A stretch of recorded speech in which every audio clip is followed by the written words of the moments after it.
Welcome back to another episode of the Creative Commerce Podcast. I'm your host, Jeffrey Scott from jeffreyscottmedia.com. And on this episode, I want to take a look into the future of content creation and what sort of predictions we can make of what's going to do well in the content creation space. What's currently popular and how can you jump on it and scale it? Let's also explore what predictions I personally have for how content will grow this year, or has been growing this year as well, and what we should be looking out for in the future. So before we get into all that, let's get into the gear update. On this gear update, I want to feature the Aster Hori 18mm f8 2x Periprobe lens. I'm sure we've seen that probe lens before. It's like a really skinny stick, really long, that you put on your camera and you can get some really tight shots going into something. Like it could even fit into like a water bottle, like a standard water bottle, like plastic, like hole, like that small inside. And this one can do the same thing, but it allows you to capture things from different angles. So with that original probe lens that we've probably seen, it's just straight on, just like a normal camera lens, it's just straight on. But this one, it has that, but it also has a lens on the side of it. So instead of this being a single angle probe lens that can get tight shots just straight forward, it has a lens on the side of it as well, so it can get going forward and to the side. Here's some pictures. If you're watching this on YouTube, here's some pictures of what I'm talking about. This is for APS-C sensor cameras, and it's available for Sony E, Canon RF, Nikon Z, Leica L, M43, and FX mounts. This lens has a rotation lock that allows you to shoot in 4 different directions, and you can manually focus on subjects as close as 0.8 centimeters away at 2x magnification while capturing an 80-degree perspective. So this lens has a lot of capabilities to get real up close and still get a sharp image. The lens has a 25 centimeter waterproof front barrel, so you can submerge part of it in the water. So if you want to get an angled shot in the water and get a unique perspective to close up something, that's possible too. It also features a 1/4 inch 20 thread, so you can mount lights. So you can also put a fill light on the lens, providing flexibility in different shooting scenarios, especially for things that are very close up, since this is a probe lens. This new probe lens is now available to purchase for $789. So I feel like I'm going to see this lens a lot now on just scrolling around, like how we've probably seen that other probe lens. Probably the same thing. So with that, let's get into the inspiration insight. On this inspiration insight, I want to challenge you to try to make something amateur. So not professionally done, not something super cinematic, because it can be easy to get caught up in trying to use the best camera gear, best editing practices. But nowadays, and we're going to get into this a little bit later, I think a lot of people are more appealed to more amateur looking content. Stuff that doesn't have like a big production budget, stuff that people can just make with their phone. So for now, I just want you to try to create something with your phone and not with a fancy camera or anything. And it could be something simple, something that you would create. You know, phones are getting just as good as DSLRs and other cameras. There's all kinds of social media influencers who only have their phone, and that's what they use to record and post everything on. Like you see them blowing up on Instagram Reels and TikTok with just UGC. There's a term for it, user-generated content. So it's content that looks like it was generated by a user with their phone. In fact, UGC is something that's very popular that a lot of brands actually reach out for. So people post job postings, or they look for actual influencers who aren't production companies or cinematographers. They want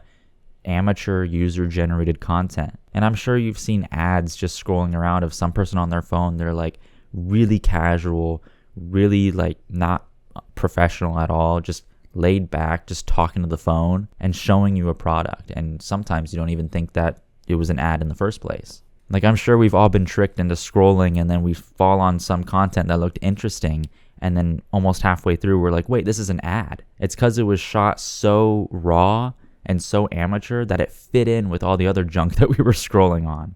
A lot of multi-million-dollar companies don't want highly produced advertisements all the time. So going along with the topic of this episode of trends, amateur user-generated content is something that I definitely see picking up. So on this inspiration insight, just try to tell a story with your phone. Don't get too caught up in the gear. Just your phone, yourself, that's it. People make get ready with me posts of them just getting dressed, or putting on accessories, just something simple with stuff they already have. Not everything has to be 4K, highly produced, cinematic, slow motion footage. I think that's starting to change now. I think in the 2010s, that was all the rave to have nice, cool slow-mo and cinematic stuff. That's still prevalent today, especially with sharp 4K professional footage or even 8K. But now with the successes of social media marketing and advertising, user-generated content has proven that it could even outperform high-budget ads. And with that, let's just get into the main topic. So sort of piggybacking off the inspiration insight with the user-generated content, like I said, it's just more natural to just use your phone and just have a figurehead, just a person on camera with the phone with less of a salesy angle. It just kind of breaks the fourth wall. It doesn't talk to you as a consumer like, buy this is why you need to buy it, give me your money. It's more of like, hey fellow user, check out this cool thing. Like, this is why I think this is cool, and I'm a cool looking young person telling you why it's cool. I think relatability is a big part of it, because you'll see a lot of average looking people doing those user-generated content ads. And like I said earlier, you might get tricked into thinking it's just another piece of content that you just scrolled on. It's not an ad. I think this amateur and low-budget approach just makes companies appear more genuine and authentic to the customer. Like, if a company is trying to sell to the average person, like, why not get an average person to sell the product? So by putting some average person on camera and talking to the camera, which would be a phone in this case, it's more raw and authentic than a highly produced cinematic commercial advertisement. And most of the time, UGC is 10 times cheaper than a professional ad anyways. You can even get people on Fiverr to make this stuff for you. It's a super easy skill that I think anybody can do. If you have a phone, you can do it. If you're young, that's even better. I see job postings and lots of gigs on Fiverr and Upwork all the time of just having a influencer or a user-generated content creator, or even just flat out content creator, like not photographer, not videographer, not cinematographer, gaffer, these professional sounding roles, content creator, influencer.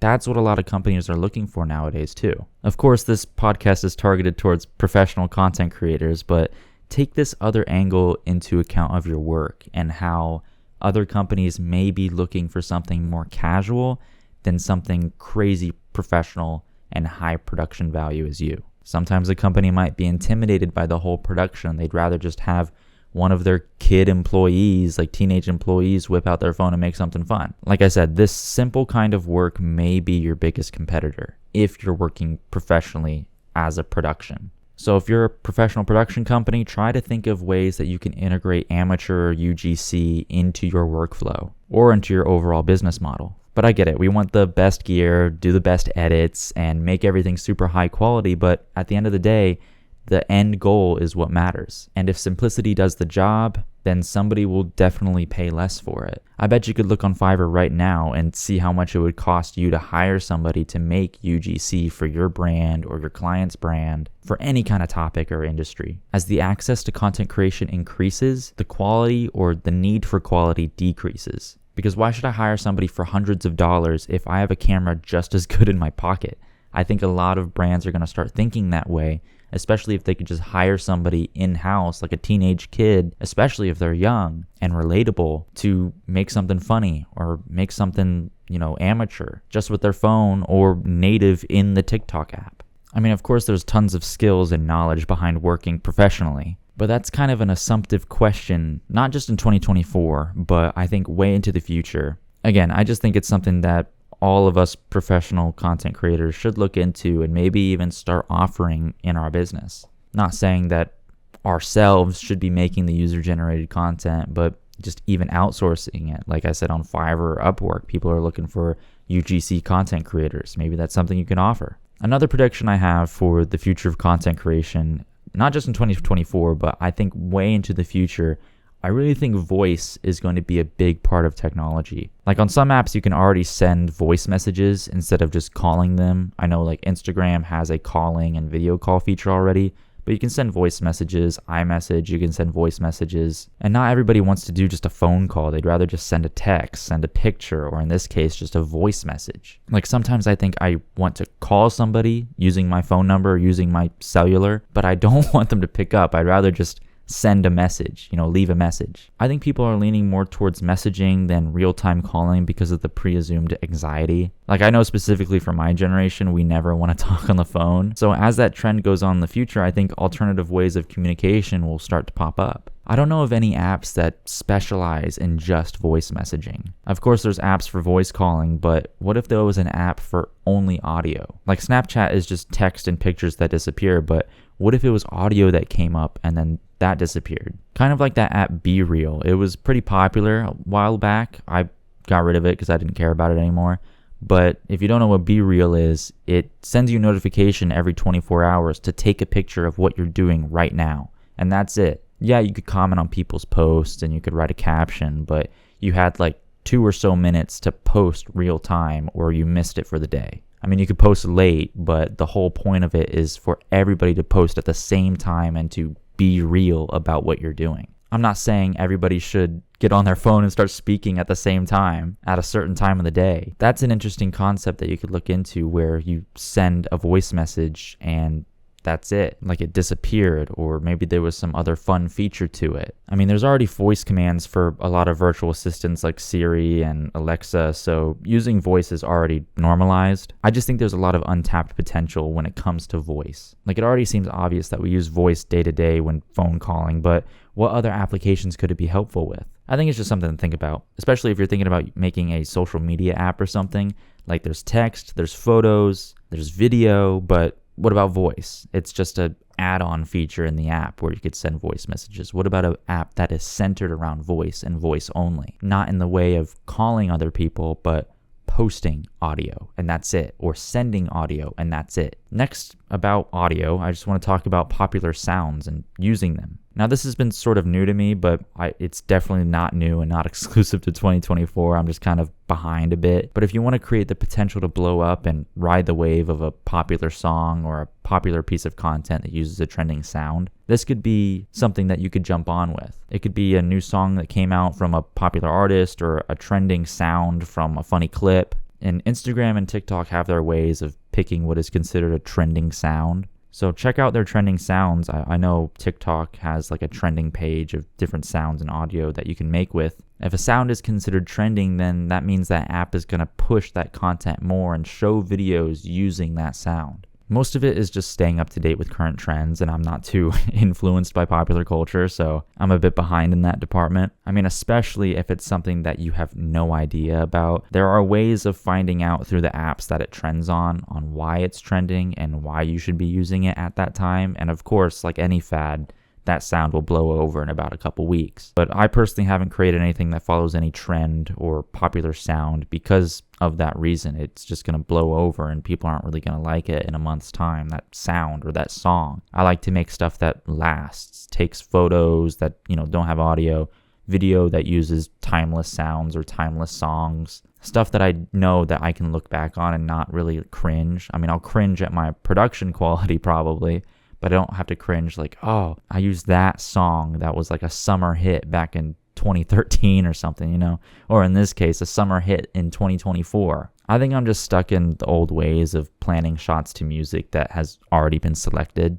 Like, I struggle with creating something and then finding a song or sound for it. Like, I don't know how that's possible. Like, I like to pick a song that I think is cool and then match shots to either the lyrics or the mood of the song or the different cuts or the beats. But anyways, this just seems to be more popular for people who are creating content with their phone and just having it automatically be edited to the sound within their app. I mean, us professionals don't have to worry about how to sequence shots and how it will go with music. But with user-generated content, especially when it's captured through the app, it can be automatically edited and synced to any selected music. Like, I've tried this out with Instagram before, just messing around, see what it could do. Like, you can record any sequence of length of clips, doesn't matter how many, and you can rearrange them. It's like a whole editing software. And if you add a music track, especially with different beats, things that it could tell what it could edit to, you can have it automatically sync to whatever music you select after the fact. I mean, you gotta think about it. These apps have been designed to be as easy as possible for people who have never created content before, which is the average consumer. Because of course, not everybody with a phone is a creative working professional. I think these apps have got it down to a science, especially with AI tools and algorithms, because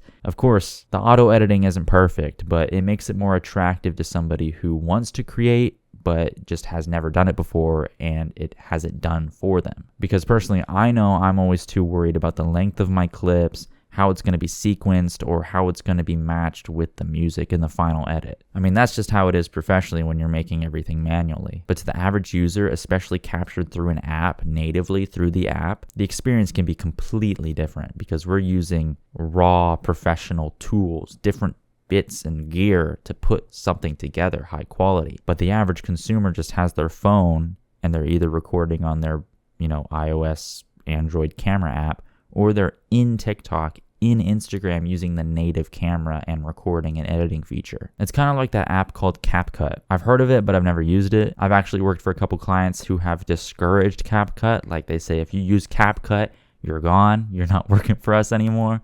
So I think it's very consumer, very amateur, especially if a lot of my clients who hire me have that as a bare minimum of you can't be using that. It's definitely created a whole new generation of content creators by whatever tools are available within that video editing app.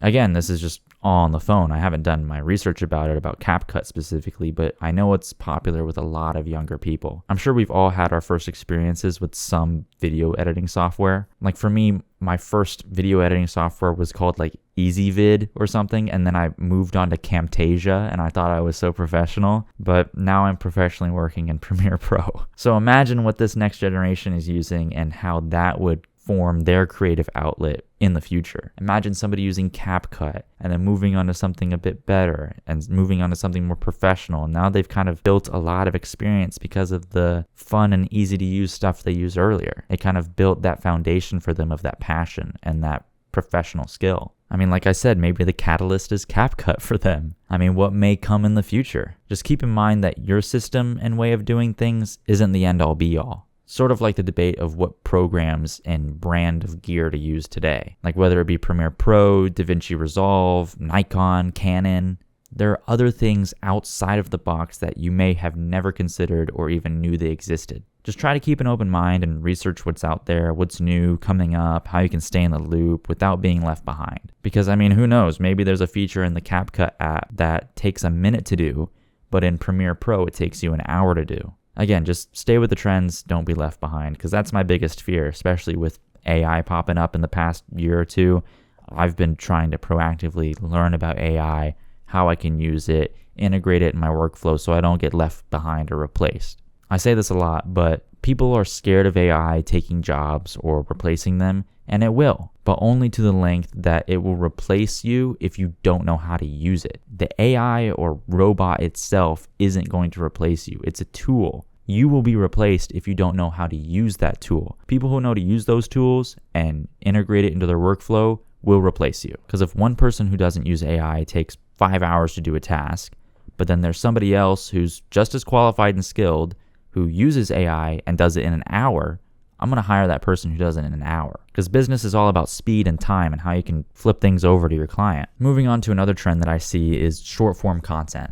I think short form content has just become the new norm. More and more people are just casually scrolling more than ever. Everything used to be about long form content, and YouTube used to be the place to get your content. Like internet videos, if you wanted to go to YouTube. But that's not the case anymore. It's very interesting how that shift has happened. Like think of all the years required that it took to build the norm of watching long form content on the internet and finding the place to get it from. Just think of the shift from watching TV to going to the internet to watch long form content, kind of like TV being long form content, but now you're shifting from the TV to the internet and that kind of weird phase, and people may have thought it was weird. Then compare it to the shift from long form content on the internet to watching short form content on different social media apps and just casually scrolling for hours on end. It makes it look like that shift happened overnight. If something were to change or happen that fast, you know it's going to stick. I think short form content offers the user less of a commitment to stick with a longer video that they may lose interest in. It's like we're in an attention economy, like we're trying to prove to the viewer why you should watch this video. That's why scrolling forever on end is just popular now. You can just quickly skip whatever you want and it'll never end. Long form content seems to be more work, having to search for exactly what you want instead of being fed a stream of content based on a complex algorithm that knows you better than yourself sometimes. Or sometimes you're convinced that it's just listening to you when you're not even using the app. If all you create is long form content, I think you should start to be getting scared.